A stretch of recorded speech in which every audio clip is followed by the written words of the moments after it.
Hi everyone, welcome to the bare minimum education. तो आज हम डिस्कस करेंगे 12 अगस्त 2022 की द हिंदू और द इंडियन एक्सप्रेस का news analysis. But before I start I would want to tell you one thing. If you haven't watched my कल की video तो please go and watch that completely. मैं usually आपको recommend अगर किसी चीज़ को करती हूँ देखने के लिए अपनी वीडियो को, तो मैं एक पर्टिकुलर पार्ट बोलती हूँ कि अच्छा आप इस वीडियो को रेफर करिए। लेकिन मैं आपको इस बार कहूँगी आप मेरी कल की पूरी वीडियो देखिए। 11 अगस्त 2022 की पूरी वीडियो देखना बहुत ज़रूरी है। एंड आई गारंटी यू कि आप जब उस वीडियो को स्टार्ट से एंड तक देख के बंद करेंगे ना, जैसे ही you will stop watching it at the end of it, आप एक बहुत ही अलग लेवल की अंडरस्टैंडिंग के साथ आप इवॉल्व कर चुके होंगे। क्योंकि हम बहुत सारी चीज़ें पढ़ते हैं and we look at them, we memorize them for the sake of memorizing, for the sake of reading, because we have to, है ना। लेकिन हमें उसके बेसिक्स नहीं पता। हमें नहीं पता कि सीएजी की अपॉइंटमेंट, सुप्रीम कोर्ट जजेस की अपॉइंटमेंट, हाई कोर्ट जजेस की अपॉइंटमेंट जो होती है वो जो प्रेसिडेंट है वो करते हैं through warrant under his hand and seal. हमें इस पूरे फ्रेज का मतलब ही नहीं पता। वारंट क्या होता है, कैसे, what is hand and seal, कुछ नहीं पता हमें, है ना। तो मैंने अपनी वीडियो में ये बताया है, मैंने और भी बहुत कुछ बताया है। जैसे time and again we come across articles जहाँ पे लिखा होता है कि इनको इंटरिम बेल मिल गई, किसी को एंटिसिपेटरी बेल मिल गई, किसी को रेगुलर बेल, बहुत कुछ तो ये बहुत ही टिपिकल टॉपिक्स हैं। आपको इसके बारे में ज़रूर पता होना चाहिए, specially when the Indian political scenario is evolving like anything. अभी ये जो इंडियन पॉलिटी की डिस्कशन या किसी चीज़ की discussion hasn't gotten restricted only to president क्या होता है, मनी बिल क्या होता है, लेजिस्लेचर कौन कौन से होते हैं, फेडरलिज्म क्या होता है। It hasn't really gotten stuck to that. It is evolving like anything and specially judicial custody, police custody, ये सब चीज़ें आपको बहुत अच्छे से माइंड में क्लियर होनी चाहिए। एंड आई गारंटी कि आप कल की वीडियो से ये सब कुछ सीख पाएंगे। ओके और अगर रही बात आज की वीडियो की, तो आज भी बहुत इंटरेस्टिंग चीज़ें डिस्कस करने वाले हैं हम वाइस प्रेसिडेंशियल इलेक्शन को डिस्कस करते हुए मैं डिस्कस करूंगी कि रिटर्निंग ऑफिसर होते क्या हैं, प्रोपोर्शनल रिप्रेजेंटेशन क्या होता है, सिंगल ट्रांसफरेबल वोट होता क्या है। फिर हम डिस्कस करेंगे, क्योंकि आपको पता है बहुत सारी ही प्रोटेस्ट चल रही हैं एचआईवी के ड्रग्स को लेके। हम एचआईवी को बहुत डिटेल में डिस्कस करेंगे कि क्या है, क्या कॉजेज हैं, सब कुछ। ठीक है। फिर अगर मैं कल की वीडियो में अपनी बात करूं कि मैंने कहा था कि मैं इलेक्ट्रिसिटी अमेंडमेंट बिल आज की वीडियो में समझाऊंगी, but it really won't be possible for me to include that discussion in today's video, because I need a separate video for that. और मैं कोशिश करूंगी कि आने वाले 2 से 3 दिनों में, अगर हो सके, मेरे पास जैसे भी टाइम लगेगा, I am seriously running short of time, I really do not have time, पर जैसे ही मुझे टाइम लगेगा मैं इलेक्ट्रिसिटी अमेंडमेंट बिल का बहुत ही नुआंस्ड अंडरस्टैंडिंग आपको देने की कोशिश करूंगी। इतना क्रिस्पली समझाऊंगी कि आपको बिल्कुल माइंड में एक क्लियर पिक्चर बन जाएगी कि प्रोटेस्ट हो क्यों रही हैं, ऑपोजिशन का कहना अगर कुछ है तो क्यों है, इसका पास्ट क्या है, इसके कॉन्सिक्वेंसेज क्या होने वाले हैं, सब कुछ, everything. So I need a separate video for that and if you really want me to explain that, आपको थोड़ा सा वेट करना पड़ेगा। और हाँ, आज की वीडियो स्टार्ट करने से पहले मैं बस ये कहना चाहूँगी कि अगर आपको वीडियो अच्छी लगे तो लाइक का बटन दबाइए, और अगर आपने चैनल सब्सक्राइब नहीं किया तो please please do that, and if you can share it with others please do that as well. Okay, so let's get started. तो आज का सबसे पहला आर्टिकल, जैसा कि आपने थंबनेल भी देखा होगा, 3 साल हो गए हैं कोविड-19 को आए चाइना से, लेकिन अब एक आशंका है कि एक और वायरस आउटब्रेक देखा जा सकता है। अभी तो ये स्पोरैडिक है, मतलब कुछ कुछ ही केसेस हैं इसके, पर आने वाले टाइम में देखिए कि कैसी सिचुएशन इवॉल्व होती है, क्या होता है। Let's see. ओके, अब देखिए, dozens in China infected with Langya virus found in shrews. Okay, देखिए एक नया वायरस का आउटब्रेक, छोटा सा, मतलब 35 लोग हैं चाइना के एक प्रोविंस में इन्फेक्ट हुए हैं एक वायरस से जिसका नाम है लैंगिया वायरस। इट्स बेसिकली ले 5। अगर हम इसको इनिशियल दिया गया है उसका नाम है ले 5, और इस वायरस का नाम है लैंगिया हेनिपा वायरस। मैं आपको बताऊंगी हेनिपा वायरस क्या होता है, मैं आपको बताऊंगी लैंगिया वायरस, सब कुछ बताऊंगी अभी। लेकिन हम थोड़ा सा इसका कर्सरी रीडिंग दे देते हैं। देखिए, ओके, जैसे मैंने बताया 35 लोग इसको अभी तक इस बीमारी को लेके इन्फेक्ट हो चुके हैं। लेकिन अभी तक कोई इसका एविडेंस नहीं है कि ह्यूमन टू ह्यूमन ट्रांसमिशन मतलब लोगों का ही आपस में फैलना। देखिए जैसे कोविड-19 है वो आपस में फैल रहा है, ह्यूमन टू ह्यूमन ट्रांसमिशन हो रहा है। मंकी पॉक्स है, चिकन पॉक्स है, जितने भी ऐसे डिजीजेज हैं ये ह्यूमन टू ह्यूमन ट्रांसमिशन होती है इनकी, है ना। हम इंसान दूसरे इंसानों को छूते हैं या कफ करते हैं या स्नीज करते हैं एक दूसरे के विसिनिटी में, तो ये होता है ह्यूमन टू ह्यूमन, जिसे हम एंथ्रोपोजेनिक ट्रांसमिशन कहते हैं। एंथ्रो से मतलब ही ह्यूमंस होता है ना। तो वो अभी इसका कोई एविडेंस नहीं मिला है अभी। डू नॉट वरी, मैं सब कुछ एक्सप्लेन करूंगी आपको। अगर हम इसके सिम्टम्स की बात करें तो जिस इंसान के साथ, जिस पर्सन के साथ ऐसा होता है, उनको फीवर, बहुत ही थकान, बहुत ही ज़्यादा कफ, नौशिया मतलब बहुत ही डिजीनेस सी फील होना, सिर घूमना, उल्टी सा फील होना, बहुत ज़्यादा ऐसे घबराहट सी होना, हेडेक, बहुत ज़्यादा सिर दर्द होना, इस तरह के यूजुअल सिम्टम्स हैं ये। लेकिन कहीं केसेस में कैसा है, अगर किसी को बहुत ही एक्सट्रीम लेवल पे ये चीज़ इन्फेक्ट कर जाए तो उनके केसेस में ब्लड सेल एबनॉर्मलिटीज भी हो जाती हैं। ब्लड सेल एबनॉर्मलिटीज मतलब अगर ब्लड में बहुत सारे तरीके के सेल्स हैं, right, white blood cells, RBCs, बहुत कुछ है ना। तो जो आरबीसीज का काउंट भी डिफर कर सकता है, ज्यादा हो सकता है, कम हो सकता है। आरबीसीज अगर कम हो गई तो ऑक्सीजन का ट्रांसपोर्ट होना बंद हो जाएगा, ऑक्सीजन का ट्रांसपोर्ट होना बंद हो गया तो आपको सांस लेने में दिक्कत होगी। तो कई केसेस में ब्रेथलेसनेस भी हो सकती है। अगर वाइट ब्लड सेल्स का जो काउंट है वो डिफर करने लग पड़ा तो आप में वीकनेस आ जाएगी, क्योंकि इम्यून सिस्टम आपका खत्म होने लग पड़ेगा एक टाइम के बाद। So this is how extreme cases में ऐसा सब कुछ देखा जा सकता है। और कभी कभी लिवर और किडनी फंक्शंस जो हैं वो भी इम्पेयर होने स्टार्ट हो सकते हैं, ऐसा एक रिपोर्ट ने कहा है। अब यहाँ पे एक, अभी मैं सब कुछ समझाऊंगी, डू नॉट वरी। यहाँ पे एक चीज लिखी है, जो श्रीव्स होते हैं, श्रीव्स आर बेसिकली मैमल्स। मैं बताऊंगी श्रीव्स भी क्या होते हैं। श्रीव्स को माना गया है कि ये शायद एक रेजर्वॉयर हो सकते हैं इस पैथोजन के लिए। पैथोजन मतलब वायरस के लिए, इस लैंगिया वायरस के लिए श्रीव्स एक रेजर्वॉयर की तरह एक्ट कर सकते हैं। देखिए मैं सब बताती हूँ अभी क्या होता है। देखिए जो ले5 है वो एक एग्जाम्पल है जूनोटिक वायरस का, है ना। जूनोटिक वायरस क्या होता है? जो वायरस एक एनिमल से ह्यूमंस में जंप कर सकते हैं, जैसे कोरोना वायरस, राइट।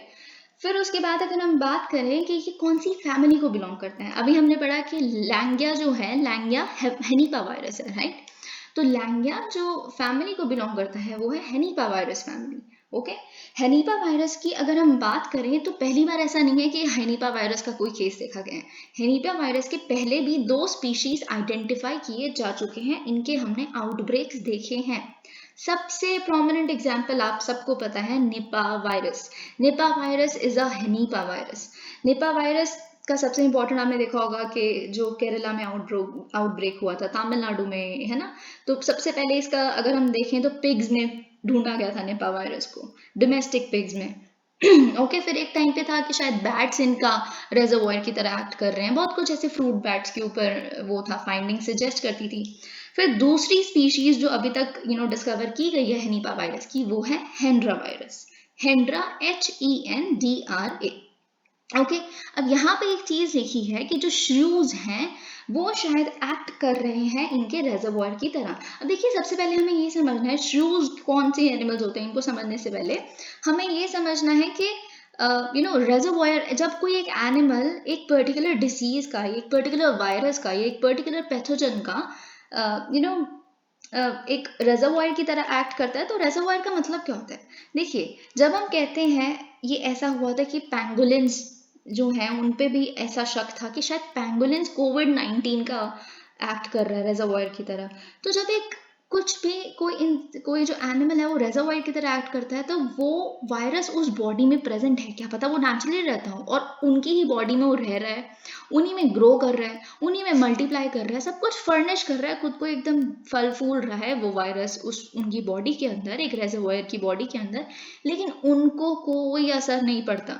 उनकी बॉडी में कुछ ऐसे एंजाइम्स हैं, जैसे अगर हम बैट की बात करें, बैट में तो इतने तरह के वायरस हैं, आप सोच भी नहीं सकते, कितने सारे कॉमन कोल्ड वायरसेस, कितने सारे तरह के वायरस हैं कि, लेकिन बैट खुद क्यों नहीं बीमार होते? क्योंकि उनमें कुछ कुछ ऐसे एंजाइम्स हैं जो उनकी जो इन्फेक्शन करने की जो एबिलिटी होती है इस वायरस की, उसको कट करते हैं। एक बायोलॉजिकल कॉन्सेप्ट है, आपके लिए जानना इतना ज़रूरी नहीं है, पर वो उसको कट करके कैंसिल कर देते हैं। वो बिल्कुल ऐसे काउंटर एक्ट करता है, उनकी बॉडी में कुछ ऐसे एंजाइम्स होते हैं। तो हर अगर कोई भी एनिमल किसी पर्टिकुलर पैथोजन का रिजर्वोयर की तरह एक्ट कर रहा है तो उसकी बॉडी को वो अफेक्ट नहीं करेगा, वो बीमार नहीं पड़ेंगे, लेकिन वो वायरस अगर आप पे जंप कर गया, जूनोटिक हुआ, तो आप बीमार हो जाओगे। ठीक है, तो श्रूज भी वैसे ही कर रहे हैं। अब श्रूज हैं क्या?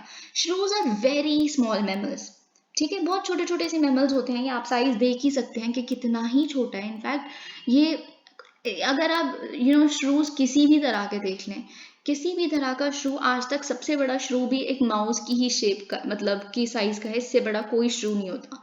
तो अगर हम बात करें श्रूज की, आप देख रहे हैं ये, इसमें तो इन्होंने ना स्नाउट जो है इनकी, आप जहाँ मैं कर्सर घुमा रही हूँ देखिए, ये स्नाउट इतनी बड़ी नहीं दिखाई। यूजुअली जो इनकी स्नाउट होती है थोड़ी सी और नुकीली सी, बड़ी सी होती है, सीधी नुकीली। तो इनकी जो एक स्नाउट है वो काफी, तो जिस भी एनिमल की स्नाउट हो ना, आप बिल्कुल आंख बंद करके समझ जाइए कि उस एनिमल का जो ऑल्फैक्टरी लोब्स हैं ब्रेन में, ऑल्फैक्टरी मतलब olfactory is a word which is associated with smell. तो जिस भी ऐसे उसका जो थोड़ा सा स्नाउट ऐसी है, उसका ऑटोमेटिकली जो सूंघने की शक्ति है वो बहुत ज़्यादा अच्छी है। देखिए, हमारे को इतनी ज़्यादा सूंघने की, हमें कोई प्रे नहीं करना, हमें कुछ नहीं करना, हमें अपना कौन सा शिकार करना है। तो जब ह्यूमंस का एवोल्यूशन हो रहा था, तो हमारी जो स्नाउट, या फिर ऐसे जैसे आपने डॉग्स में भी देखा है, उनका अलग से निकलता है ना नोज वाला, अलग से, लेकिन हमारा वैसा नहीं है। इतनी प्रोमिनेंट नोज क्यों नहीं है हमारी? क्योंकि हमें सूंघने की जरूरत ही नहीं है, हमने कौन सा शिकार करने हैं सूंघ सूंघ के, है ना। तो इसलिए ह्यूमंस की जो नोज है वो इवॉल्व होते होते एकदम चपटी सी हो गई, है ना, that's what I can say. तो लेकिन जिनकी भी स्नाउट होती है उनमें बहुत ही स्ट्रॉन्ग सेंस ऑफ स्मेल होती है। और अगर हम श्रूज की बात करें, ऑलमोस्ट हर कॉन्टिनेंट में है, दे आर यूबिक्विटस, हर जगह मिल जाएंगे आपको। ठीक है, north America, south America, Asia, New Zealand, Australia, everywhere. और अगर हम इनकी जैसे बात करें, जो इनका ओडर है, यानी कि इनकी बॉडी में से कैसी स्मेल आती है, क्या फ्रेग्रेंस आती है, या फिर, तो ये बहुत ही फाउल ओडर वो करते हैं, सिक्रीट करते हैं। मतलब इनकी बॉडी में से बहुत ही गंदी सी स्मेल आती है थोड़ी सी, क्योंकि इनके जो सेंट ग्लैंड्स है ना, जो इनकी बॉडी के ऐसे जो फ्लैंक्स है आसपास, जो ये यहाँ पे सेंट ग्लैंड्स होते हैं, वो उस तरह की स्मेल प्रोड्यूस करते हैं। तो they are not very fragrant as can we say। अब बात आती है हेनीपा वायरस की। हेनीपा वायरस देखिए क्या है, ये है एक negative strand RNA virus. Okay, it is a negative strand RNA virus, you must know this. और जैसे कि मैंने बताया कि हेनीपा वायरस यूजुअली हार्बर होते हैं बहुत सारे इस तरह के स्मॉल मैमल्स में, जैसे इस केस में श्रूज में देखा, ऐसे ही फ्रूट बैट्स में भी हेनीपा वायरसेस होते हैं, जैसे हमने निपा वायरस के केस में देखा था। तो बस, I think this is all you need to know about it. Okay, let's move on to the next article. Alright, so next article is very important from the perspective of international relations. Why? Because China has vowed $118 million in assistance to Nepal. Now see, China is very desperate to take inroads into our neighborly countries. वो बहुत ही हमेशा उनको रहता है कि पाकिस्तान, नेपाल, श्रीलंका, अब तो भूटान के पीछे भी पड़ गए हैं। Bhutan has been a very strong friend of ours, but they are somehow trying to get into Bhutan as well. पर ये काफी कोशिश करता है चाइना कि हमारे आसपास स्ट्रिंग ऑफ पर्ल्स बना ले। अगर आपको स्ट्रिंग ऑफ पर्ल्स पॉलिसी पता है, तो मतलब चारों तरफ से घेर लेना इंडिया को, ये चाइना का मोटिव है। तो इसीलिए हमारे ऐसा प्रोजेक्ट करता है इंडिया की इमेज इन सारी कंट्रीज में कि वो तो एक बिग बुली ब्रदर है इंडिया, तो आप उन पे क्यों, आप हमसे पैसे लीजिए, आपको जितना पैसा लेना है लीजिए, हम आपको लोन देंगे। आपसे लोन नहीं भरा जा रहा, कोई बात नहीं, हम आपको एक और लोन देंगे ताकि आप हमारा पहले वाला लोन भर सकें। फिर आपसे वो नहीं दिया जाएगा तो हम एवरग्रीनिंग ऑफ लोन्स करते ही रहेंगे। फिर क्या होता है, वो बंदा डेट ट्रैप पॉलिसी में फंस जाता है, जैसा श्रीलंका के साथ हुआ। बट कंट्रीज शॉर्ट टर्म में ये चीज़ तो समझ नहीं पाती, लेकिन समझ आ जाती है एक टाइम के बाद। अगर हम बात करें, चाइना ने अब क्या कहा है कि हम एड यानी कि मदद देंगे नेपाल को $118 मिलियन की। और ये अनाउंस किया है कि हमको ट्रेड कॉन्सेशंस भी देंगे। हम देखेंगे किस तरह के, चलो मैं आपको बता देती हूँ कि चाइना ने ऑफर किया है जीरो टैरिफ ट्रीटमेंट। 98% जो एक्सपोर्ट्स नेपाल से चाइना में आएंगे उन पे कोई टैरिफ नहीं लगेगा, कोई इम्पोर्ट ड्यूटी नहीं लगेगी किसी भी तरह की उस पर। सो ये है ट्रेड कॉन्सेशन। और ये पता आपको सितंबर 1 से ही ये लागू होना स्टार्ट हो जाएगा। So it is going to be it is going to come into effect very immediately. तो और उन्होंने क्या क्या कहा है कि हम जो जितने भी काम चल रहे हैं BRI प्रोजेक्ट्स यानी कि बेल्ट एंड रोड इनिशिएटिव के तहत जितने भी प्रोजेक्ट्स नेपाल में हमने बनाने स्टार्ट किए थे, लेकिन उस पर काम कारणवश किसी जैसे कोविड-19 के वजह से रुक गया, तो हम उसको अब स्पीड अप करने की कोशिश करेंगे। जो चाइनीज फॉरेन मिनिस्टर हैं वांग याई, उन्होंने ये अनाउंस किया है इन कंसेशंस को। कहाँ पे? क्योंकि नेपाल के जो इनके फॉरेन मिनिस्टर हैं नारायण खड़का, ये गए हुए हैं ईस्टर्न चाइनीज सिटी में किंगडाओ में। तो वहाँ पे ये दोनों मिले हैं और ये चाइना के जो फॉरेन मिनिस्टर हैं उन्होंने अनाउंसमेंट की है। देखिए ये ना मिस्टर खड़का यानी कि वहाँ के फॉरेन मिनिस्टर की पहली विजिट है जब से जो आपको पता है शेर बहादुर देउबा जो वहाँ के प्राइम मिनिस्टर हैं नेपाल के, उन्होंने ऑफिस को टेक ओवर किया है। किनसे? KP शर्मा ओली, जो आपको पता है बहुत ही प्रो बीजिंग होते थे, बहुत ही ज्यादा। वो इंडिया के खिलाफ पता नहीं KP शर्मा ओली ने क्या क्या करना शुरू कर दिया था। इनफैक्ट आपको पता है कि अयोध्या का जो इशू है it is very sensitive for Indian people, right, specially the very religious segments of our country. तो KP शर्मा ओली ने इंडिया को इतना ऑफेंड करना स्टार्ट कर दिया था और इतना ज्यादा चाइना की तरफ इंक्लाइन करना शुरू कर दिया था कि उन्होंने कहा कि राम जी तो यहाँ पैदा हुए थे।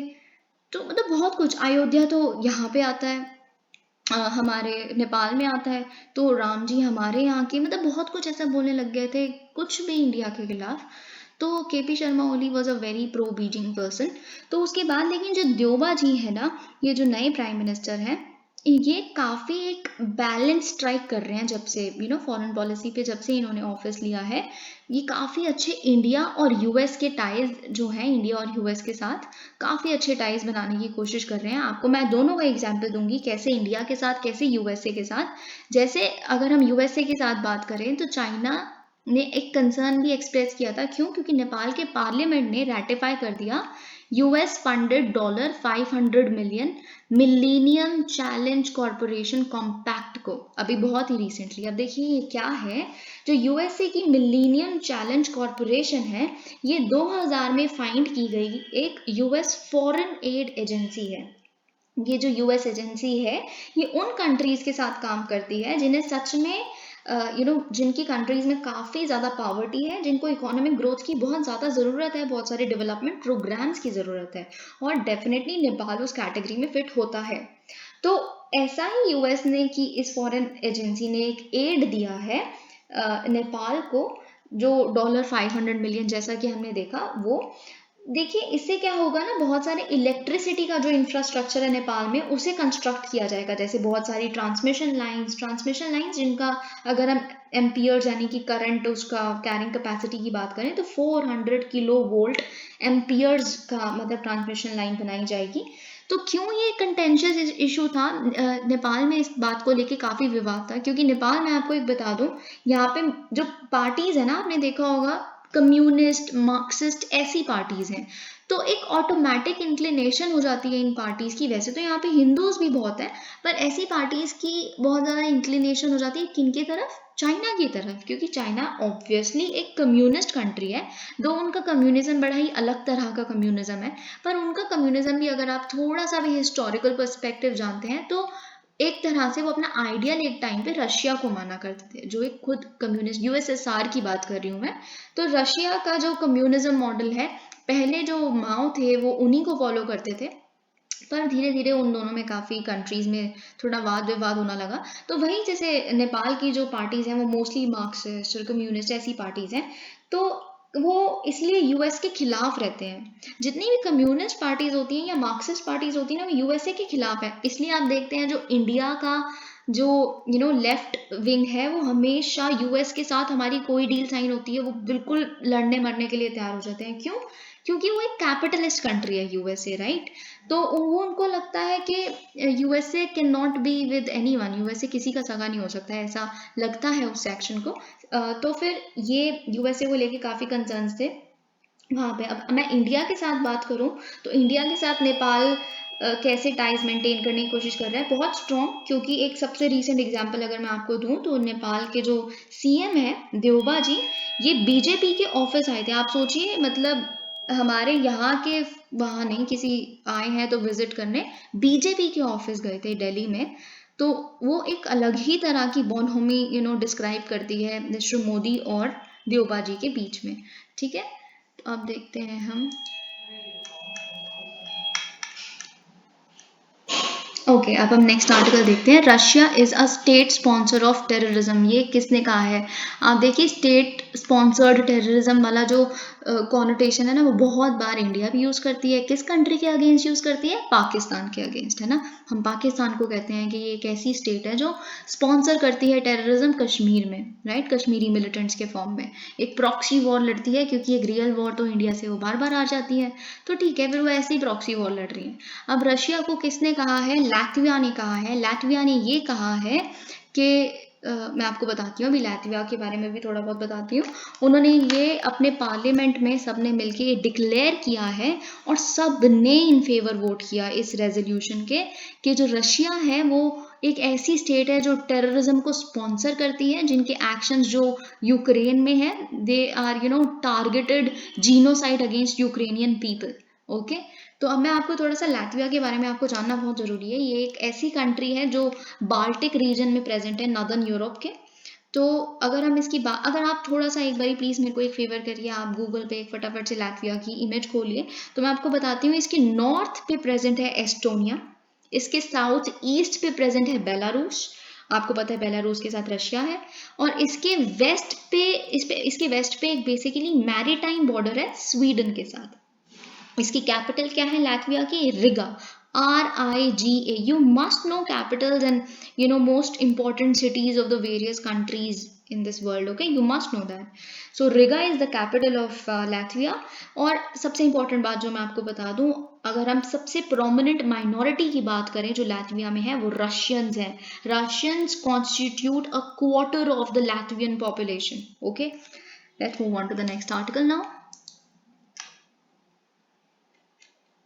देखिए, जो मैंने आपको कहा है ना कि मैं वाइस प्रेसिडेंशियल इलेक्शंस को समझाते समय आपको काफ़ी सिंगल ट्रांसफरेबल वोट वगैरह, तो वो मैं एंड में डिस्कस करूँगी अभी, क्योंकि हम पीछे से आगे की तरफ बढ़ रहे हैं आज न्यूज़पेपर में। Okay, drug shortage haunts HIV positive community. आपको ये आर्टिकल मैंने ब्रीफली एक बारी, बहुत इनिशियली मेरी शायद फर्स्ट या सेकेंड वीडियो ही इस चीज़ के ऊपर थी, तो तब भी प्रोटेस्ट चल रही थी, आज भी प्रोटेस्ट हो रही हैं बहुत ही ज़्यादा। क्योंकि जो मतलब HIV पॉजिटिव लोग हैं ना, उन लोगों को अपने जो उनको लाइफ सेविंग ड्रग्स, जो रोज़ उनको गोलियां लेनी होती है, वो नहीं मिल रही, उनकी बहुत ज़्यादा शॉर्टेज है। क्योंकि NACO यानी कि नेशनल एड्स कंट्रोल ऑर्गेनाइजेशन, ये 15 दिन से प्रोटेस्ट चल रही है। नेशनल एड्स कॉरपोरेशन जो वो है कंट्रोल ऑर्गेनाइजेशन, ये स्टेट्स को जो इस ड्रग्स देती है HIV पॉजिटिव पीपल को देने के लिए, ये इन्होंने जिनको टेंडर दिया हुआ, वो टेंडर वाले ने अभी तक उनको नहीं भेजे हैं वो ड्रग्स, तो ये स्टेट्स को कहाँ से दे?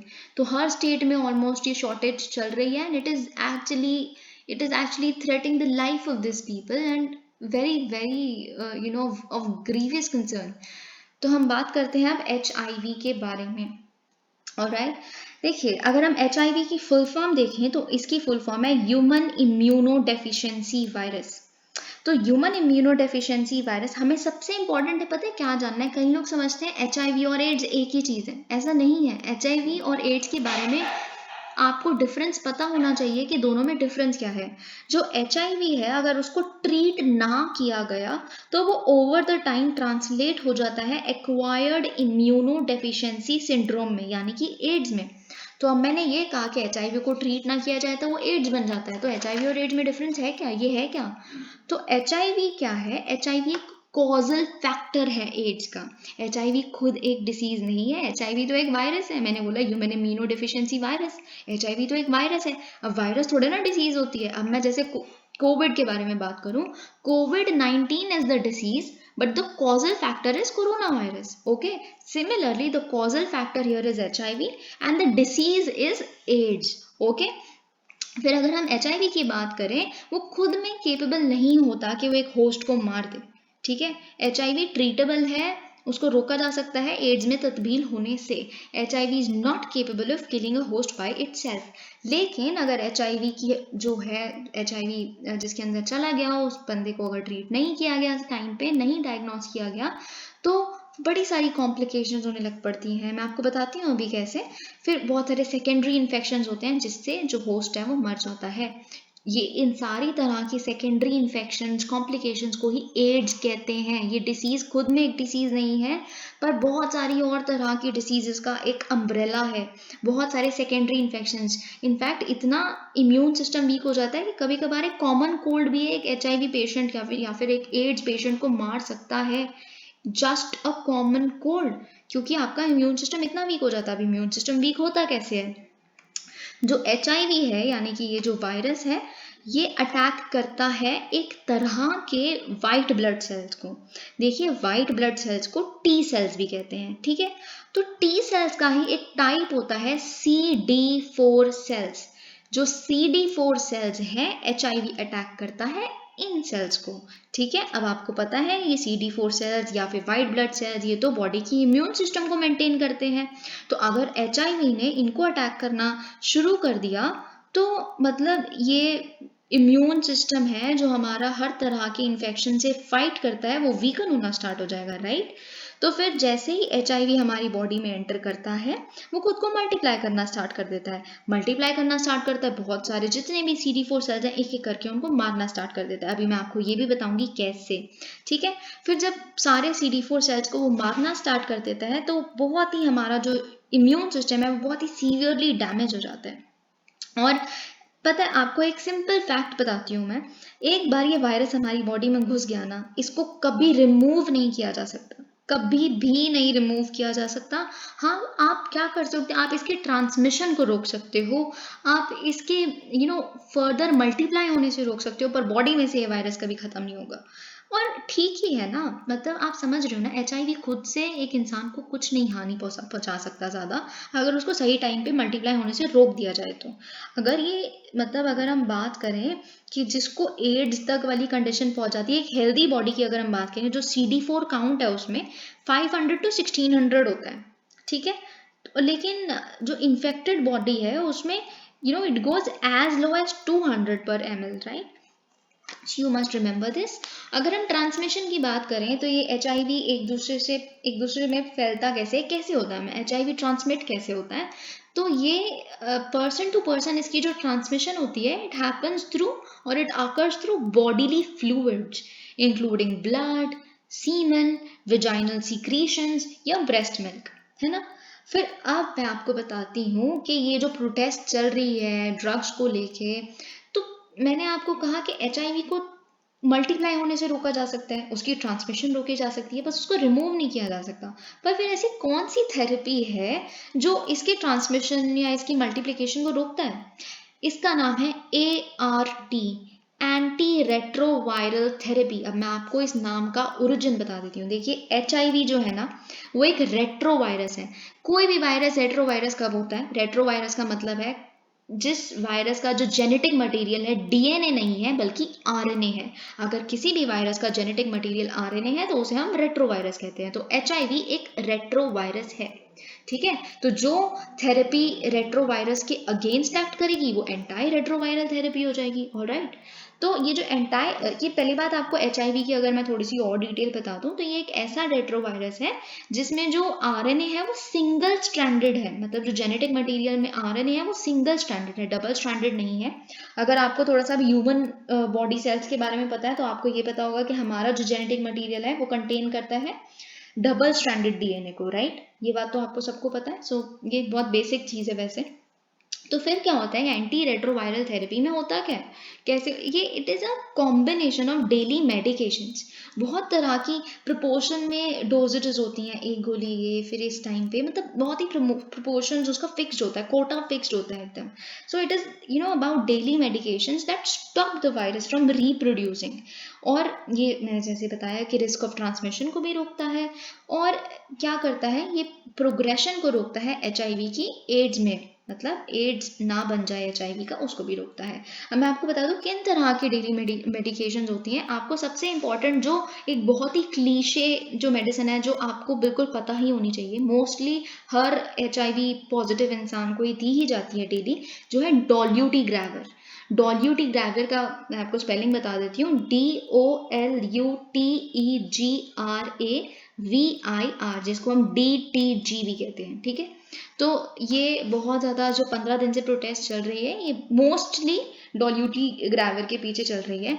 और एक और मेडिसिन है, एक और ड्रग है जिसका नाम है नेवीरैपिन। जो नेवीरैपिन है ना, ये बच्चों को दी जाती है। अगर बाय चांस कोई HIV पॉजिटिव विमेन है, वो किसी बच्चे को अगर जन्म देती है, तो उस मदर से बच्चे में प्लेजेंटा, आपको पता होगा अगर थोड़ा सा, फिर अगर आपको बायोलॉजी के बारे में पता है, तो जो प्लेजेंटा से भी ट्रांसमिट हो सकता है ना, वूम में जब होता है एक मदर के बेबी, तो प्लेजेंटा के कवरिंग में होता है, तो प्लेजेंटा कहीं उसको जो एमनियोटिक फ्लूइड है उसके अंदर कहीं HIV वो जो है रेट्रोवायरस ना चला जाए, है ना।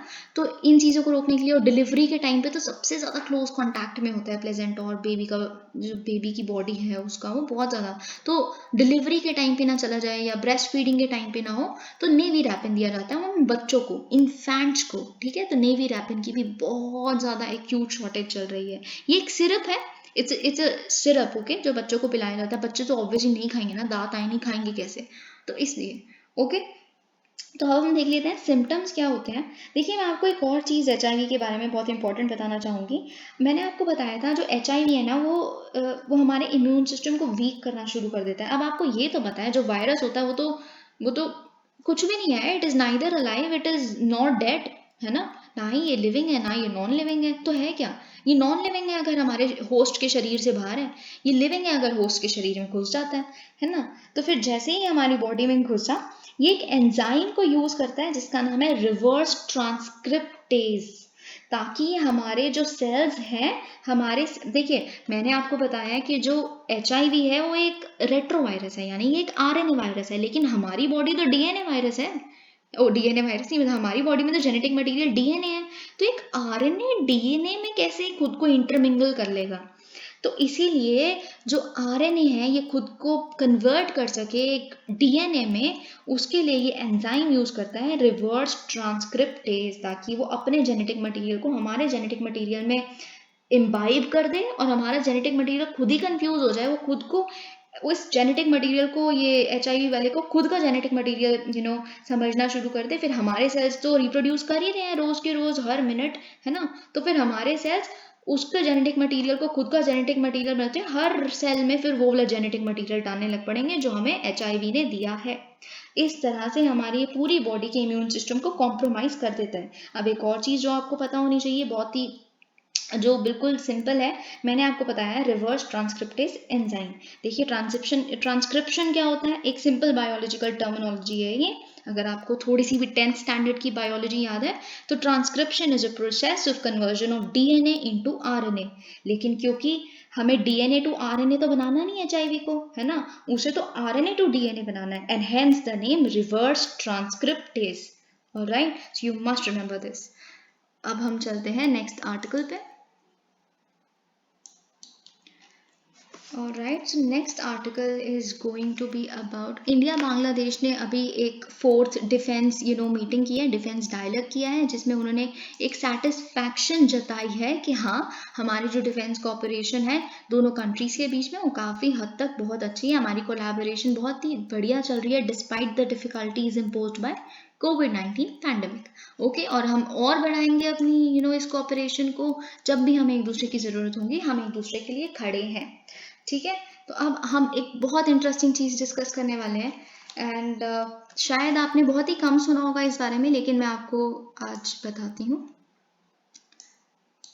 ऑलराइट, यूनाइटेड नेशंस के सेक्रेटरी जनरल जो हैं, जिनका नाम है एंटोनियो गटर्स, उन्होंने अपॉइंट किया है गुलर्मो पैब्लो रायोस। गुलिर्मो पैब्लो रियोस, ये एक बेसिकली अर्जेंटीना के एक एडमायरल हैं, वहाँ के एक चीफ हैं।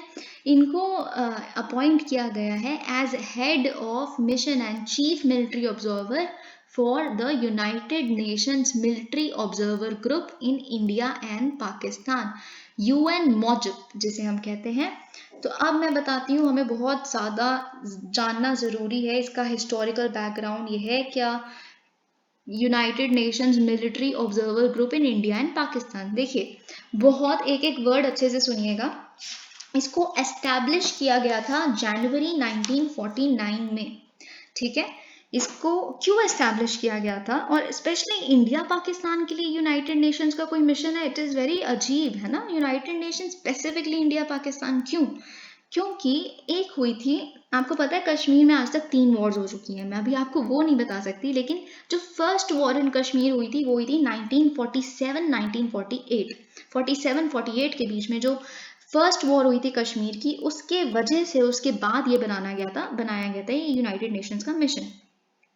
देखिए क्या हुआ था ना, जब ये इशू पूरा, ये लड़ाई पूरी हुई थी जम्मू कश्मीर के ऊपर, ठीक है। क्यों हुई थी? क्योंकि सितंबर 1 सितंबर 1947 के दिन क्या हुआ था, अचानक से रातों रात, मतलब देखा कि बहुत सारे ट्राइबल लोग जो हैं, बहुत सारे ट्राइबल पीपल बहुत सारे लड़ने के लिए बहुत ही तेजी से भागते हुए आ रहे हैं कश्मीर की तरफ, ठीक है। बहुत सारी जगहों पे, उरी में, द्रास में, या फिर जितनी भी और जगह हैं, कारगिल, उसकी तरफ बढ़ रहे हैं बहुत तेजी से। और उनको लीड कौन कर रहा है, उनको ऑफिसर कौन कर रहा है? पाकिस्तान के आर्मी ऑफिसर्स, ठीक है। तो ये एक अटेम्प्ट था कि वो फोर्सफुली कश्मीर को हमसे ले लें, ये था पाकिस्तान का एक अटेम्प्ट। तो ये देख के जो वहाँ के महाराजा ऑफ कश्मीर थे, यानी कि महाराजा हरि सिंह जी, वो काफ़ी परेशान हो गए, ठीक है। वो काफ़ी परेशान हो गए। फिर महाराजा ऑफ कश्मीर यानी कि हरि सिंह जी थे, उन्होंने क्या किया, वो गए ब्रिटिशर्स के पास। उन्होंने ब्रिटिश गवर्नमेंट को कहा, प्लीज़ हमारी मदद करिए, मैं अपनी ऑटोनॉमी नहीं लूज करना चाहता, हम जो है कश्मीर और ये जम्मू वाला जो रीजन है, ये हम अकेले रहना चाहते हैं। मतलब हम ना पाकिस्तान के साथ मिलना चाहते हैं और ना ही हम इंडिया के साथ मिलना चाहते हैं, है ना। तो आप हमारी मदद करिए, और ये तो हमें बिल्कुल बर्बाद कर देंगे, ये जो बढ़ते हुए हमारी तरफ आ रहे हैं। लेकिन मना कर दिया ब्रिटिश गवर्नमेंट ने, वो तो हमसे वैसे ही पल्ला झाड़ना चाहती थी। फिर वो गए हमारे इंडियन गवर्नमेंट के पास। अब नेहरू जी हमारे यहाँ के प्रधानमंत्री बन चुके थे, लेकिन आपको ये भी पता है कि हमारे वाइसरॉय कौन थे उस टाइम पे? और मतलब हमने जो माउंटबेटन थे उनको अपने यहाँ रखा था ना 1-2 साल के लिए, तो वो थे माउंटबेटन जी, है ना। तो माउंटबेटन जी से जब जवाहरलाल नेहरू ने एडवाइस ली, तो उन्होंने कहा कि आप ना ऐसा करिए, आप उनको, महाराजा हरि सिंह को बोलिए, हम आपकी तभी मदद करेंगे अगर आप इंस्ट्रूमेंट ऑफ एक्सेशन साइन कर लेते हैं इंडियन गवर्नमेंट के साथ। आपको पता है इंस्ट्रूमेंट ऑफ एक्सेशन क्या है? इंस्ट्रूमेंट एक्सेशन के तहत ही कश्मीर भारत में फुल्ली इंटीग्रेट हुआ था। लेकिन हाँ, ये जो हम आर्टिकल 370 या फिर 35A देखते हैं, जो स्ट्राइक डाउन कर दिया अगस्त 5 को 2019 में, ये उस टाइम के कुछ प्रोविजंस थे जो उनको ये एहसास दिलाने के लिए उसमें इंक्लूड किए गए थे इंस्ट्रूमेंट ऑफ एक्सेशन में, कि हाँ, हम कश्मीर को, नेहरू जी ने कहा था, अपने में भारत में इंक्लूड कर रहे हैं। लेकिन हम आपको ये दावे के साथ कह सकते हैं कि आपके जो स्पेशल रहने के तरीके हैं, यूनिक वेज ऑफ कॉन्स्टिट्यूटिंग और एडमिनिस्ट्रिंग योरसेल्व्स, वो रहेगा। यही आर्टिकल 370 का वो होता है। जैसे वो कुछ अपनी गवर्नमेंट की पोस्ट में किसी लॉट को रिजर्वेशन देते थे, शेड्यूल ट्राइब्स वगैरह, वहाँ पे इनको नहीं मिलता था, बहुत कुछ ऐसा था। तो इन तरह के प्रोमिसेस भी उस इंस्ट्रूमेंट ऑफ एक्सप्रेशन में थे। लेकिन अभी हमें ये जानना जरूरी है कि उससे वो भारत के साथ फॉर्मली मिल गए कश्मीर, ठीक है। फिर क्या हुआ, भारत की सरकार ने अपने आर्मी ऑफिसर्स वहाँ भेज दिए, और फिर जो पाकिस्तान के आर्मी ऑफिसर्स थे वो हार गए, और ट्राइबल जो मिलिशिया थी उनको वापस भेज दिया, और कश्मीर हमारा फुली हो गया, जम्मू कश्मीर वाला रीजन। लेकिन इतना ज़्यादा गंभीर सिचुएशन थी ये जो 1947 और 48 के दौरान जो चल रही थी, कि इंडिया ने अप्रोच किया यूनाइटेड नेशन सिक्योरिटी काउंसिल को, ताकि वो उनकी नज़र में ये ला सके, ये जो कश्मीर में कॉन्फ्लिक्ट चल रहा है, उन्हें पता होना चाहिए कि पाकिस्तान स्पॉन्सर कर रहा है इन सब चीज़ों को। फिर जनवरी 1948 में क्या हुआ, यूनाइटेड नेशन सिक्योरिटी काउंसिल ने अडॉप्ट किया एक रेजोल्यूशन, जिसका नाम है रेजोल्यूशन 39, ठीक है। रेजोल्यूशन 39 ने एस्टैब्लिश किया एक 3 मेंबर बॉडी को, जिसका नाम था United Nations commission for India and Pakistan, UNCIP, जो इन्वेस्टिगेट करेगी और मीडिएट करेगी डिस्प्यूट को हम दोनों के बीच में। देखिए मैं उस टाइम की बात कर रही हूँ। आप अगर इसको एक ऐसा एग्जाम्पल भी ले सकते हैं, वैसे तो आपको पता ना इंडिया थर्ड पार्टी इंटरवेंशन नहीं कभी भी बर्दाश्त करती हमारे बायलेटरल रिलेशंस में, स्पेशली पाकिस्तान के साथ तो हमने बिल्कुल मना किया हुआ है। जैसे एक बारी मिस्टर ट्रम्प को पता नहीं क्या हुआ था, उन्होंने कहा था कि मोदी जी ने तो मेरे को बोला आप मीडिएट कर दो, वो कुछ भी कहते थे। तो इंडिया ने साफ बोल दिया था हमने आज तक किसी थर्ड पार्टी को हमारे मसलों में पढ़ने के लिए नहीं कहा है, ठीक है, और हम कभी किसी की मदद मीडिएट करने के लिए नहीं मांगते। लेकिन ये उससे पहले का, वो शिमला अग्रीमेंट में आया था कि हम किसी को मीडिएट नहीं करने देंगे, लेकिन ये उससे पहले का टाइम है जब यूएन ने इसे ऑफर किया था, ठीक है। फिर अप्रैल 1948 में एक और रेजोल्यूशन अडॉप्ट किया गया जिसका नाम था रेजोल्यूशन 47। उसके तहत रिकॉन्स्टिट्यूट किया गया यूएनसीआईपी को, United Nations military observation group in India and Pakistan, जिसकी हम बात कर रहे हैं। अब ये जो है ये मतलब आपको पता है कि कश्मीर कॉन्फ्लिक्ट से रिलेटेड है सब कुछ है ना। तो अब हम देख लेते हैं ये जो रेजोल्यूशन 47 था इसका कहना क्या था। इसके तहत पता है क्या होना था, पाकिस्तान ने विड्रॉ कर लेने थे अपने जितने भी नेशनल्स हैं जो ऐसे जम्मू कश्मीर वाली जगह पे ऐसे खुद से ही घुस गए हैं फाइटिंग के पर्पज से या फिर बहुत सारे इंट्रूजन के पर्पज से, तो उनको विड्रॉ करना था पाकिस्तान को, ठीक है। और ये बॉडी 3 मेंबर नहीं थी, 5 मेंबर बॉडी थी, ठीक है। और फिर एक और चीज़ थी, इस रेजोल्यूशन ने अर्ज किया, मैंडेट नहीं किया, अर्ज किया इंडिया और पाकिस्तान को कि वो एक प्लेबिसाइड होल्ड करे। प्लेबिसाइड आपको पता है, लोगों से पूछना, लोगों को जानना कि आपका इस मुद्दे पे क्या कहना है, आप किसको वोट करते हैं, ठीक है। फिर वो जो चूज करते हैं फिर वो डिसाइड, फिर वही डिसीजन इंप्लीमेंट किया जाता है। तो फिर वो प्लेबिसाइड करने के लिए जब कहा, लेकिन प्लेबिसाइड उसी टाइम नहीं करना था, उस टाइम पे सिचुएशन इतनी बुरी थी, इतना ज़्यादा मारकाट चल रही थी वहाँ पे। उन्होंने कहा था थोड़ा रिस्टोर हो जाएगा लॉ एंड ऑर्डर, तो आप एक प्लेबिसाइड करवाइएगा, जो लोगों का कहना होगा जम्मू कश्मीर मामला जाएगा, है ना। तो फिर ये जो ये जो मिशन है, ये मिलिट्री ऑब्जर्वर ग्रुप है जो, इसने basically what was it meant for, it was meant to supervise a ceasefire line which was established in Jammu and Kashmir in July 1949, ठीक है। जुलाई 1949 को एक कराची अग्रीमेंट भी साइन हुआ था, जिसके तहत एक सीज फायर लाइन पे अग्रीमेंट हुई थी दोनों हमारे देशों की कि ठीक है ये हमारा सीज फायर लाइन है, इससे ना वो आगे आएंगे ना हम आगे आएंगे, ठीक है। तो ये बात थी। और आपको ये मैं बता दूं कि ये जो हम पढ़ रहे हैं ना, ये जो मिलिट्री ऑब्जर्वर ग्रुप है, इसको फंड कौन करता है, यूनाइटेड नेशंस का रेगुलर बजट ही फंड करता है। तो कराची अग्रीमेंट के बारे में हमने बात की अभी, तो बस कराची अग्रीमेंट का यही एक सिग्निफिकेंस है कि इसने एस्टैब्लिश किया था सीज फायर लाइन को कश्मीर में, ठीक है। लेकिन ये अब देखिए इंडिया का क्या स्टैंड है इस रेजोल्यूशन 47 पे। इंडिया ने बिल्कुल रिजेक्ट कर दिया, इंडिया आज बिल्कुल रिजेक्ट करता है उस रेजोल्यूशन 47 को। पाकिस्तान आज भी कहते रहता है प्लेबिसाइड करवा लो, प्लेबिसाइड करवा लो, अजीब सी बात है। लेकिन इंडिया ने बोला देखिए आपका ना मुद्दा सिर्फ इतना था, ये जो मिलिट्री ऑब्जर्वर ग्रुप था, कि आप ना बिल्कुल सिर्फ और सिर्फ सीज फायर लाइन को वो करिए, सुपरवाइज करिए। लेकिन अब तो सीज फायर लाइन बची नहीं। चलिए मैं ये आपको थोड़ी बात बताती हूँ। इंडिया ने एक और रीजन पे रिजेक्ट किया इस रेजोल्यूशन को और कहा कि इन्होंने तो बिल्कुल इग्नोर ही कर दिया ना कि मिलिट्री इन्वेजन जो पाकिस्तान ने की थी, इतनी वो जो अपने ट्राइबल मिलिशिया को वहां से लेके आ गए थे, वो जो था वो तो यूनाइटेड नेशंस बिल्कुल नज़रअंदाजी कर दिया और हम दोनों नेशंस को एक ही पेडेस्टल पे लाके खड़ा कर दिया, एक इक्वल डिप्लोमेटिक ग्राउंड पे लाके खड़ा कर दिया। तो हम तो पाकिस्तान को अपने बराबर मानते ही नहीं। उनका एग्रेशन और हमारे देश का डिफेंस एक चीज़ नहीं है। उन्होंने एग्रेशन किया था और हमने प्रोटेक्शन, ठीक है। तो फिर उन्होंने ये भी कहा, इंडिया का स्टैंड ये भी है कि जो इंस्ट्रूमेंट ऑफ एक्सेशन है वो साइन हो चुका है महाराजा ऑफ कश्मीर के साथ हमारा। तो फिर कौन सा प्लेबिसाइड किसके साथ मिलेगा जब महाराजा ऑफ कश्मीर ने बोल दिया कि हम भारत के पार्ट हैं। What are you talking about. अब पाकिस्तान का क्या स्टैंड है रेजोल्यूशन 47 पे। पाकिस्तान भी ऑब्जेक्ट करता है। अब पाकिस्तान को तो पता नहीं किसी क्या ऑब्जेक्शन का ग्राउंड भी सुनिए क्या है। उनका ग्राउंड ये है कि we do not want even the minimum presence of Indian forces in Kashmir. वो चाहते हैं कि बिल्कुल कश्मीर से सुपड़ा साफ हो जाए इंडियन फोर्सेस का। हम तो थोड़ी सी भी उनकी वो बर्दाश्त नहीं करेंगे प्रेजेंस। उनका बस इतना सही मुद्दा है इस बात पे, वो ये कहते हैं, ठीक है।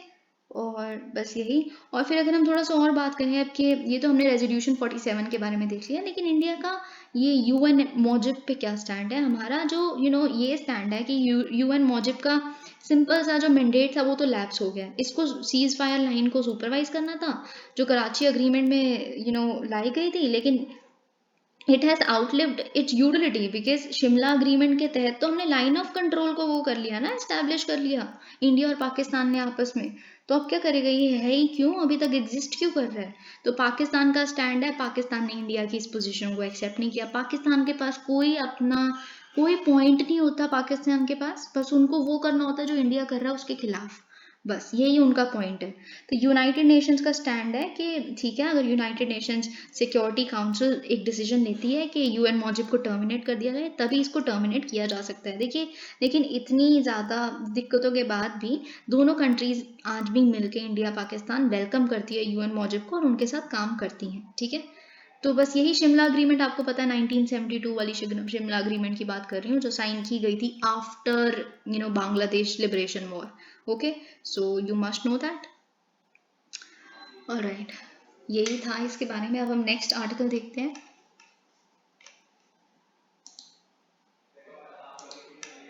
नेक्स्ट आर्टिकल जो है वो अब थोड़ा सा हमें स्पीड अप करना पड़ेगा क्योंकि मुझे समझाना है। देखिए, यहाँ पे ईडी की बात हुई है, तो मैं बहुत बारी मनी लॉन्ड्रिंग वगैरह अपनी पिछली वीडियोस में डिस्कस कर चुकी हूँ। अगर आपने अभी भी नहीं देखा, नहीं समझा, तो आप मेरी 31 जुलाई की वीडियो जाकर देखिए।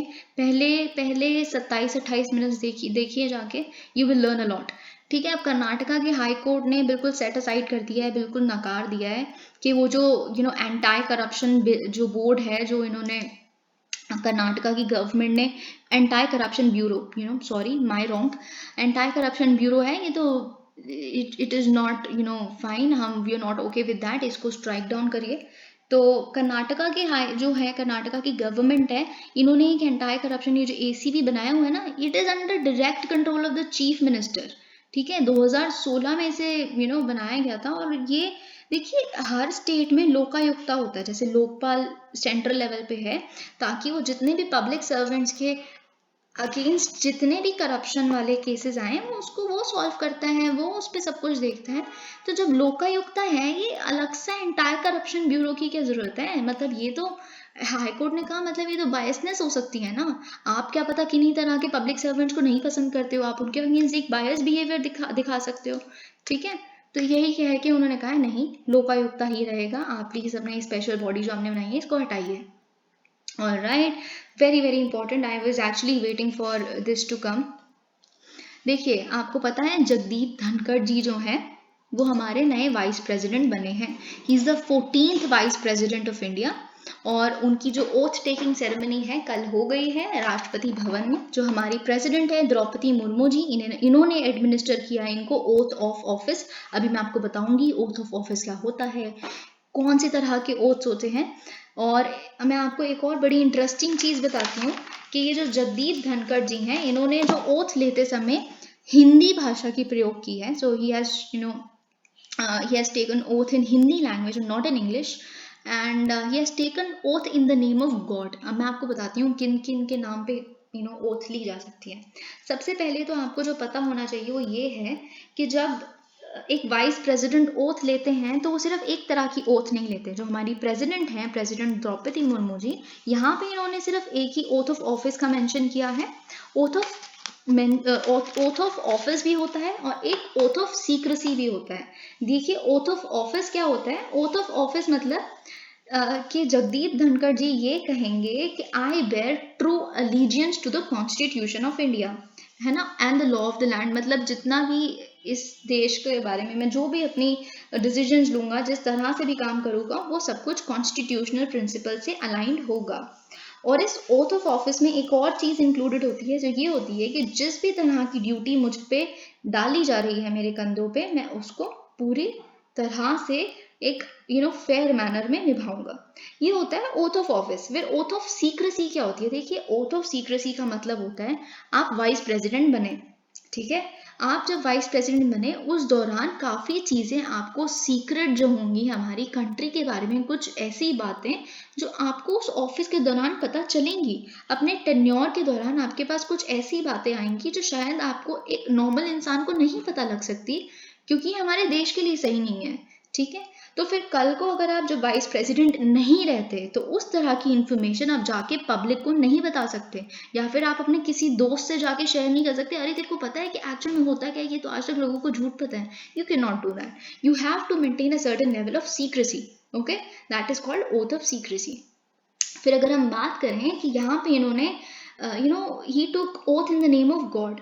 तो देखिए, आप भगवान के नाम पे भी अपनी शपथ ले सकते हैं, लेकिन अगर कोई बंदा एथीस्ट है या फिर कोई भी बंदा अपनी जो अगर कोई एग्नोस्टिक है, वो भगवान के बारे में कोई उसकी राय नहीं है कि वो है या नहीं है, या फिर अगर कोई बंदा अपना जो बिलीफ है उसको नहीं बताना चाहता कि मैं भगवान को मानता हूँ, और वो वाइस प्रेसिडेंट बनते हैं, तो वो एक और तरह से ओथ ले सकते हैं, शपथ ले सकते हैं. वो कह सकते हैं कि I solemnly affirm to the constitute to bear the true allegiance to the Constitution of India. तो आप in the name of God की जगह solemnly affirm भी कह सकते हैं, मतलब I formally announce कि ये मेरी oath है, मैं Constitution of India के लिए allegiance bear करता हूँ. ठीक है, तो solemnly affirm का अगर हम मतलब पता हो हमें, तो इसका मतलब है I formally declare. ओके, तो अगर हम बात करें वाइस प्रेसिडेंशियल पोस्ट के बारे में, तो अब हम बहुत इंटरेस्टिंग चीज़ें डिस्कस करने वाले हैं. सबसे पहला तो ये कि कौन सा आर्टिकल है हमारे कॉन्स्टिट्यूशन का जो which actually provide for the office of the vice president of India. Article 63. You must remember this. और मैं आपको एक और चीज़ बता दूं कि जो हमारा वाइस प्रेसिडेंशियल पोस्ट है, it is actually on the lines of American vice president. क्यों? क्योंकि जो अमेरिकन वाइस प्रेसिडेंट है वो भी वहाँ की जो सेनेट है, सेनेट के चीफ होते हैं या चेयर होते हैं, और हमारे यहाँ पे भी जो वाइस प्रेसिडेंट है, he is the ex officio chairperson of Rajya Sabha. ये कौन सा आर्टिकल कहते हैं? Article 64 of the constitution. फिर अगर मैं इनकी इलेक्शंस की बात करूं तो कौन कंडक्ट करता है इनके इलेक्शंस? आर्टिकल 324. आर्टिकल 324 आपको पता है ये इलेक्शन कमीशन ऑफ इंडिया से रिलेटेड है. तो ये article when it is read with the presidential and vice presidential act 1952 and its rules 1974, it vests the superintendence, direction and control of the conduct of the election of the office of vice president in the election commission of India.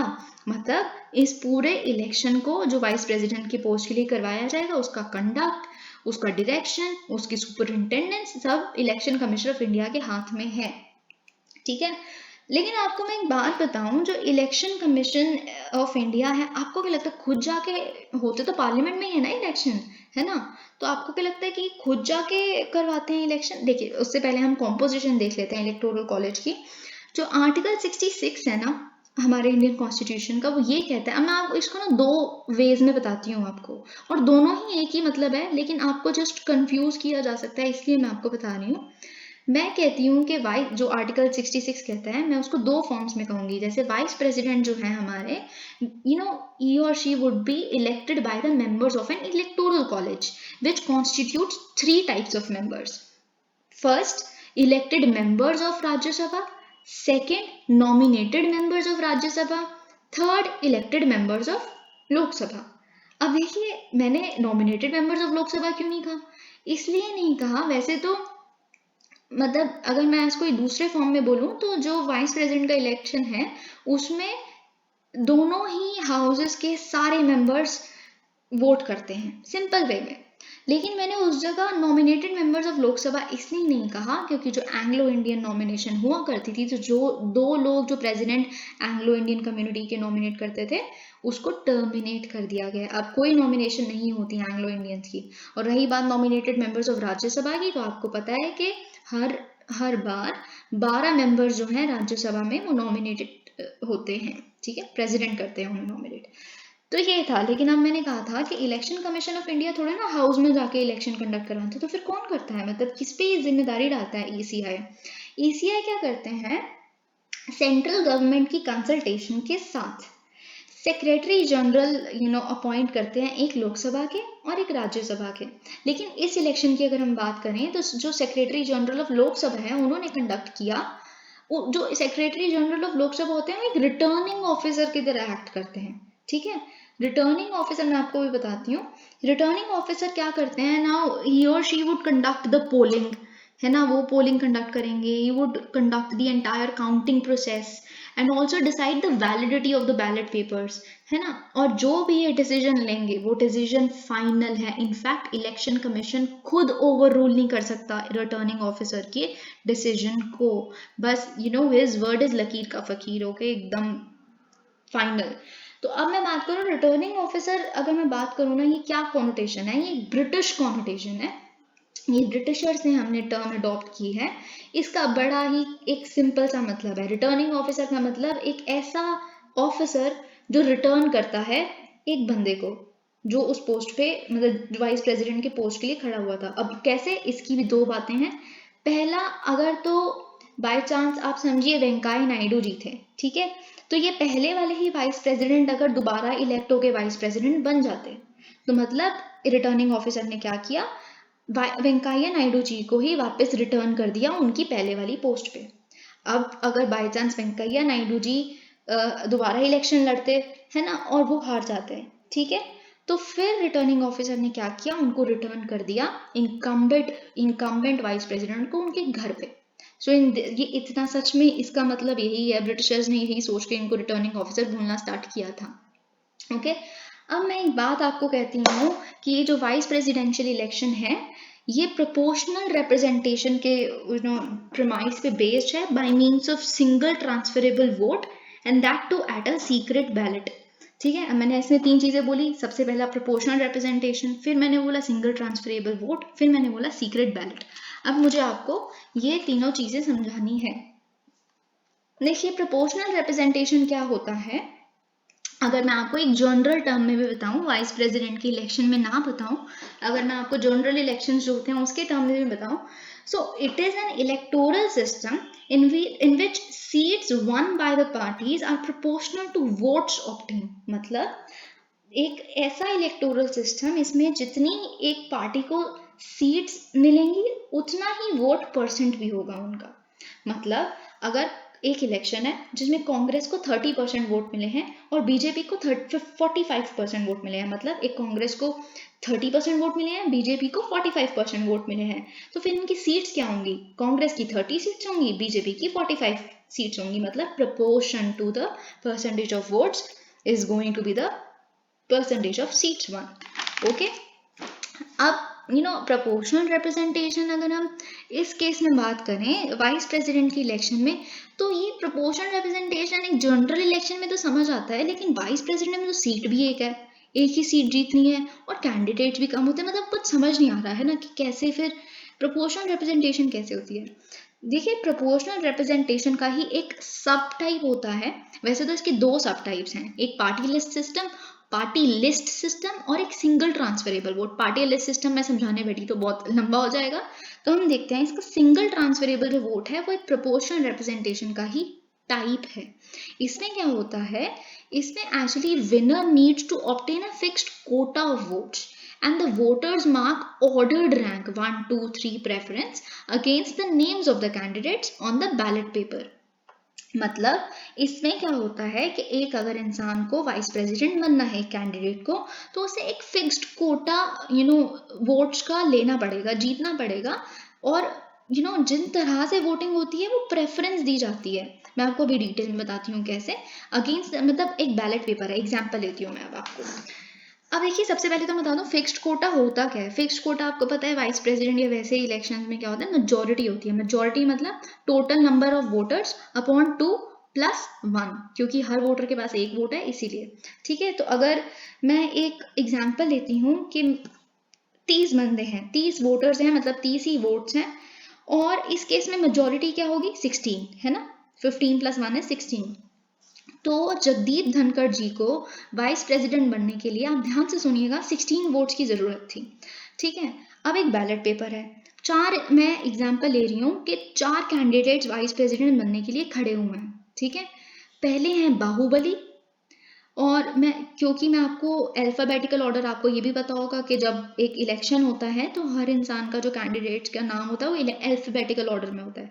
तो बाहुबली सबसे, क्योंकि alphabetically increasing order में कर रही हूँ, तो पहले candidate है बाहुबली, फिर है जगदीप धनखड़ जी, फिर है मार्गरेट अल्वा, और फिर है उर्वशी रौतेला। ठीक है, फिर इसमें अगर मैं कहूँ कि 12 वोटर्स हैं, 12 वोटर्स ने क्या किया, अपनी फर्स्ट प्रेफरेंस इस बैलेट पेपर के आगे, अपनी फर्स्ट प्रेफरेंस जगदीप धनखड़ जी के नाम के आगे 1 लिख दिया, ठीक है। फिर क्या किया उन्होंने, मार्गरेट अल्वा के आगे 2 लिख दिया, उनकी सेकंड प्रेफरेंस मार्गरेट अल्वा है। फिर उन्होंने उर्वशी रौतेला के आगे 3 लिख दिया और बाहुबली के आगे 4 लिख दिया। ऐसा किया 12 वोटर्स ने। इससे क्या पता चलता है कि 12 वोटर्स की फर्स्ट प्रेफरेंस है वो जगदीप धनखड़ जी है, लेकिन जगदीप धनखड़ जी को जीतने के लिए तो 16 चाहिए। फिर आएगी सेकंड स्टेज, मतलब कंफर्म तो कुछ भी नहीं हुआ ना, किसी भी कैंडिडेट को 16 नहीं मिलेंगे, है ना। तो किसी भी कैंडिडेट को नहीं मिल रहे, है ना, और भी किसी को नहीं मिल रहे, ऐसे टूटे फूटे से मिल रहे हैं और किसी के पास 16 नहीं हो रहा अगर। फिर क्या आएगी सेकंड स्टेज। सेकंड स्टेज में क्या होगा, ट्रांसफर ऑफ वोट्स होंगे। सपोज करिए 4 वोटर्स ऐसे हैं जिनकी फर्स्ट प्रेफरेंस बाहुबली है और सिर्फ 4 ही वोटर्स ऐसे हैं जिनकी फर्स्ट प्रेफरेंस बाहुबली है, मतलब सिर्फ 4 लोग चाहते हैं बाहुबली, वो भी इनके खुद ही के बड़े निजी लोग हो सकते हैं, है ना, कि बाहुबली जी जो है वो वाइस प्रेसिडेंट बने। अब क्योंकि ये तो बिल्कुल बॉटम प्रेफर्ड वो है इंसान, तो इनका जो वोट है, अगर मैं इन 4 वोटर्स में कहूँ कि जो इनका फर्स्ट प्रेफरेंस थी वो बाहुबली थी और इनकी जो सेकंड प्रेफरेंस थी वो जगदीप धनखड़ जी थे, तो उनकी जो बाहुबली का वोट है वो चला जाएगा इनके सेकंड प्रेफरेंस वाले इंसान को, यानी कि जगदीप धनखड़ जी को। अब जगदीप धनखड़ जी को 4 और वोट मिल गए। अब क्या हुआ, 12 + 4 16, इनको मेजोरिटी मिल गई, इनको कोटा मिल गया और ये इलेक्ट हो गए हमारे वाइस प्रेसिडेंट की तरह, ठीक है। अब हम नेक्स्ट देखते हैं। आप अगर आपको ना समझ आए, आप इसको प्लीज एक पेन पेपर लीजिए, जो मैं बोल रही हूँ इस वाले पार्ट को दोबारा देखिए, लिखिए, आपको खुद समझ आ जाएगा, ठीक है। फिर हम देखते हैं सुप्रीम कोर्ट ने क्या किया है। मैं आपको कुछ फैक्ट्स एंड फिगर्स फ्रीबीज के बारे में, अभी तक इशू कैसे इवॉल्व हो चुका है मैं आपको बताती हूँ। अभी सबसे पहले क्या हुआ, प्राइम मिनिस्टर मोदी ने क्या कहा, ये जो फ्रीबी कल्चर है रेवड़ी कल्चर है, ठीक है। जो आजकल का यूथ है, इलेक्टोरेट है, प्लीज इनसे बिल्कुल भी इन्फ्लुएंस ना होइए, अपना जो इन्फॉर्म डिसीजन मेकिंग कीजिए। ये जो रेवड़ी बेचने की तरह लोग फ्री इलेक्ट्रिसिटी फ्री पावर करते हैं, आपको पता है आम आदमी पार्टी पे टारगेट है, तो वो बिल्कुल उनसे बचे। फिर सेकंड क्या होता है, श्रीलंकन क्राइसिस होता है। श्रीलंकन क्राइसिस हुआ था तो उसमें क्या हुआ था, गोताबाया राजपक्सा की जो गवर्नमेंट थी उन्होंने बहुत ही कम टैक्सेस को प्रॉमिस किया था अपने कैंपेन के दौरान, और फिर जैसे ही वो इलेक्ट की गई उनकी गवर्नमेंट, उन्होंने उसको इम्प्लीमेंट भी किया। उससे क्या हुआ, जब आप टैक्सेस बिल्कुल नहीं दे रहे तो आपके पास रेवेन्यू नहीं आ रहा, लेकिन आपका एक्सपेंडिचर तो बढ़ेगा ही, क्योंकि कोविड-19 भी आया, बहुत कुछ आया है ना, एक्सपेंडिचर बढ़ गया तो आप डेफिसिट में आ गए। उनकी जो डेट टू जीडीपी की रेशियो है 119% पहुंच गई और आज आप उनकी हालत देख सकते हैं। फिर एक आई आरबीआई की रिपोर्ट, ये फरवरी में आई थी क्योंकि ये श्रीलंकन क्राइसिस तब तक इवॉल्व होना स्टार्ट हो गया था। उस रिपोर्ट ने ये बताया कि पंजाब, महाराष्ट्र और ऐसी बहुत सारे स्टेट गवर्नमेंट के ऊपर काफ़ी डेट है। अगर उनको नहीं संभाला गया उनके डेट को, स्पेशली पावर सेक्टर में वो जो डेट है उनकी हालत श्रीलंका से भी बुरी हो सकती है। फिर आया हमारा एक जो स्टेटमेंट आया, जो एनके सिंह यानी कि 15th फाइनेंस कमीशन के चेयर ने दिया। उन्होंने कहा कि freebies are basically a quick passport to fiscal disaster. फिर आया सुप्रीम कोर्ट की बात। सुप्रीम कोर्ट ने पहले स्टार्टिंग में क्या कहा, सेंट्रल गवर्नमेंट को कहा आप ऐसा करिए, फिनेंस कमीशन को रेफर करिए, फिनेंस कमीशन से पूछिए ये जो कैंपेन के दौरान इतने लोग जो ऐसे प्रोमिस करते हैं इसका कोई हल निकाला जा सकता है। फिर सुप्रीम कोर्ट ने 1-2 दिन बाद फिर एक स्टेटमेंट दी। उन्होंने कहा कि हम एक पैनल बनाएंगे जिसके अंदर बहुत सारी पॉलिटिकल पार्टीज होंगी, लॉ कमीशन, बहुत सारे एक्सपर्ट्स होंगे, ये सारे मिलके सजेस्ट करेंगे, गाइडलाइंस बनाएंगे, खुद ही हम इसमें इन्वॉल्व नहीं होंगे, कि फ्रीबीज वाले इश्यू को कैसे रोका जा सकता है। क्या सारे आपस में मिलके किसी कंसेंसस पे आ सकते हैं कि इन तरह के प्रोमिसेस हम कैंपेन पे नहीं करेंगे, कुछ ऐसा, ठीक है। इस टाइम पे जब ये बातचीत चल रही थी, हमारे एक सीनियर एडवोकेट कपिल सिब्बल जी ने कहा, देखिए मिस्टर सुप्रीम कोर्ट, आप ऐसा नहीं कर सकते, जो पार्लियामेंट है, पार्लियामेंट को आप बाईपास नहीं कर सकते। इलेक्शन कमीशन को ये पैनल को रिपोर्ट जो सबमिट करनी है, कपिल सिब्बल जी ने कहा कि जब पार्लियामेंट है ना, जब एक लॉ बनाएगी इस पे डिस्कस करके फ्रीबीज वाले इशू पे, तो वो बाइंडिंग होगा। ऑब्वियसली लॉ के अंदर जो पेनल्टी लिखी है या लॉ के अंदर कोई किसी क्राइम के लिए अगर जेल होनी लिखी है वो तो होगा ही ना, उससे तो कोई भी नहीं बच सकता। लेकिन इलेक्शन कमीशन ज्यादा से ज्यादा क्या कर लेगी, एक मैनिफेस्टो ले आएंगी जिसको सब तोड़ते हैं, कुछ रूल्स ले आएंगी जिनको सारी पॉलिटिकल पार्टीज तोड़ती हैं, ठीक है। तो इसलिए आप पार्लियामेंट को बाईपास मत करिए। लेकिन सुप्रीम कोर्ट का ये कहना था। आपको क्या लगता है कपिल सिब्बल जी, कोई भी पॉलिटिकल पार्टी ऐसी है जो फ्री बीज देने से कतराएगी नहीं, वो तो इलेक्शन जीतना चाहते हैं ऐसे शॉर्ट टर्म मोटिव से। तो इसलिए सुप्रीम कोर्ट ने कहा नहीं, हम तो पैनल ही बनाएंगे। फिर इलेक्शन कमीशन ऑफ इंडिया ने कल ये कहा कि जो फ्रीबीज हैं इस पे हम अपनी कोई राय नहीं दे सकते, इस कमिटी से हम दूर रहना चाहेंगे। क्यों? इसमें पॉलिटिकल ही मैटर्स इन्वॉल्व हैं और इलेक्शन कमीशन इस पर कुछ नहीं कह सकता, क्योंकि हमारा बस इतना कहना है कि जो फ्रीबीज नॉर्मल टाइम्स में रेवड़ी लग सकती हैं, वही सेम फ्रीबीज कैटास्ट्रोफी या डिजास्टर या पैंडेमिक के टाइम पे लाइफ सेवर की तरह एक्ट कर सकती हैं। तो एक one size fits all approach तो हो ही नहीं सकती, ऐसा इलेक्शन कमीशन ने कल कहा। क्यों? क्योंकि आप देखिए, प्रधानमंत्री गरीब कल्याण अन्न योजना अगर नहीं होती तो कितने लोग भूखे मर जाते हैं ना। तो ये भी फ्री भी है, लेकिन किसी पॉलिटिकल पार्टी के लिए कुछ फ्री भी है, किसी के लिए कुछ और है, क्योंकि ये बहुत ही सब्जेक्टिव मैटर है। ठीक है, अब इस पे एक इंडियन एक्सप्रेस में एडिटोरियल भी आया है, तो उसमें भी उन्होंने यही कहा कि इलेक्शन कमीशन ने बिल्कुल सही बात की है। Election commission statement has a point. तो उन्होंने बस यही कहा कि ओके, उन्होंने जो इलेक्शन कमीशन है उन्होंने एक सप्लीमेंट्री एफिडेविट फाइल किया सुप्रीम कोर्ट में, क्योंकि सुप्रीम कोर्ट ने उनसे भी बात करने के लिए कही थी। उन्होंने कहा कि हम इस पैनल का पार्ट, इस कमेटी का पार्ट नहीं बन सकते, और उन्होंने क्योंकि ये बोला कि हम एक न्यूट्रल आर्बिटर हैं इलेक्शंस की, and it will not be proper for us to wade into a contentious issue such as this, and it क्योंकि ये हर सेंटर को और ऑपोजिशन पार्टीज को एक दूसरे के अगेंस्ट पिट करता है, so we are no one to comment on this. और उन्होंने बस यही बोला कि दोनों ही टर्म्स फ्री बी और इरैशनल सब्जेक्टिव हैं और ओपन टू इंटरप्रिटेशन है, बस यही इन्होंने कहा। हाँ बस, लेकिन एक इस आर्टिकल ने ये कहा, देखिए फ्री बी का इशू थोड़ा कंसर्न वाला तो है, इसलिए सब पार्टीज को मिलके पॉलिटिकल पार्टीज को मिलके इस पे डिसाइड तो करना चाहिए टाइम से, वरना हमारी हालत श्रीलंका जैसी ना हो जाए। अब है कि इंडिया ने स्लैम किया है चाइना को for blocking move against JEM, Jaish e Mohammed deputy chief. आपको पता है चाइना ने क्या किया है, अभी मैं आपको बताती हूँ। ये जैश ए मोहम्मद की जो डेप्यूटी चीफ है कौन है, इनका नाम है रौफ असगर। ये किनके भाई हैं? ये जैश ए मोहम्मद चीफ यानी कि मसूद अजहर के भाई हैं। ठीक है, जो आपको पता है वो जो कांडाहार जो हाईजैकिंग हुई थी IC-814 1999 वाली, वो भी इन्होंने मिलकर कंडक्ट की थी। पुलवामा अटैक्स में भी इनका हाथ है, हमारे पार्लियामेंट 2001 के अटैक में भी इनका हाथ है कहीं ना कहीं, और बहुत सारे ऐसे तरह के जो अटैक्स हुए, टेररिस्ट अटैक्स, इनमें इनका हाथ है। ठीक है, तो लेकिन अब इंडिया और US ने मिलकर ऐसा वो किया, प्रपोज किया यूनाइटेड नेशन सिक्योरिटी काउंसिल में कि इनको डेजिग्नेट किया जाए as a terrorist by UNSC। और लेकिन चाइना ने इस पे क्या कहा, चाइना ने कहा नहीं नहीं, हम इस पे तो टेक्निकल होल्ड लगा रहे हैं, क्योंकि हमें प्रॉपर इन्फॉर्मेशन नहीं है, हम तो बस रूल्स फॉलो कर रहे हैं, प्रोसीजर्स फॉलो कर रहे हैं। जब तक हम जांच पड़ताल, हमें और टाइम चाहिए, कुछ महीने चाहिए हमें इस बारे में सोचने के लिए कि ये इंसान कौन है, इनका हम प्रोफाइल पढ़ेंगे, सब कुछ पढ़ेंगे, है ना। ये उनका जस्टिफिकेशन है। लेकिन देखो इंडिया ने और बिल्कुल बोल दिया है कि ये तो बिल्कुल पॉलिटिकली मोटिवेटेड इनका चाइना का स्टैंड है, क्योंकि चाइना फेवर करती है पाकिस्तान को। वैसे देखिए चाइना आए दिन कहती रहती है, जिस भी कंट्री में चाइना के एनवॉइस जाएंगे ना, वो ये कहेंगे कि हम दोनों कंट्रीज मिलकर टेररिज्म के अगेंस्ट खड़े होंगे। लेकिन वैसे चाइना हमेशा पाकिस्तान के जितने टेररिस्ट हैं उनको मतलब बिल्कुल बचाती रहती है, उनको एक डेजिग्नेटेड टेररिस्ट से बचने से। तो जैसे मैं बहुत सारे एग्जांपल्स दे सकती हूँ आपको, जैसे हाफिज सईद और जाकिर रहमान लखवी थे, इन्होंने, ये भी टेररिस्ट थे, तो इनको इन पे भी होल्ड लगा दी थी। एक एक 10 साल तक इन पे होल्ड लगाया रखा कि हम सोचेंगे इनको टेररिस्ट करार करना है कि नहीं। फिर फाइनली इन्होंने एक प्रेशर के बाद रिलेंट कर दिया। फिर उन्होंने मसूद अजहर का भी लिस्टिंग ब्लॉक की थी 2008 से 10 के बीच में, फिर 2016 से 19 के बीच में। फिर उन्होंने क्या हुआ, फिर पुलवामा अटैक हुआ ना जब हमारे भारत पे मई 2019 में, फिर उन्होंने कह दिया कि हाँ वो टेररिस्ट हैं, उनको डेजिग्नेट कर दो। ठीक है, तो ऐसे ही एग्जाम्पल्स हैं।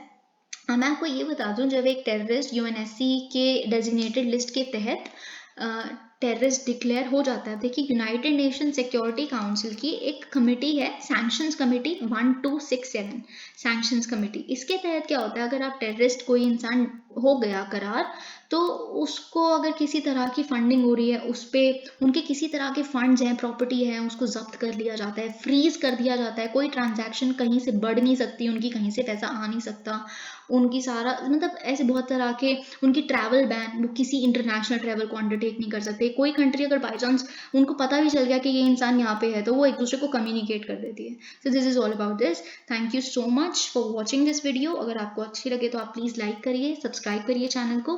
Thank you so much.